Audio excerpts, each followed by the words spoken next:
Merita Elizabeth na tratani. Epa me ono medra merita abo dina buami. Ma habru Elizabeth na tratanyo. Ye Judia tumani modra etami. Segraya tara mo yemanadra. Oya pami. Ma segraya adra tanyo. Ye segraya adra etami. Elizabeth na tipami namkadri ju atranyo.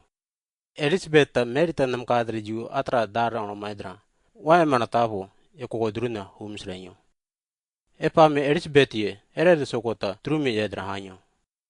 Eprati yeta yutetene mate epo atranyo.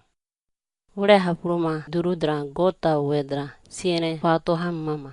We koko durudra fra mesimana mape siene hamipo. Ne fupato ea trofe. Ne lord ye waita ne natra puarpo. Koko edra ne sikemte siema. Eva me ota no atre namkaredre yu atrati oaimana ne koko durudra frata siemama humsre. We lota wedra Wayamre koko atrati darpame yu edra mika debe dua koko etre lota wedra siene hamripe.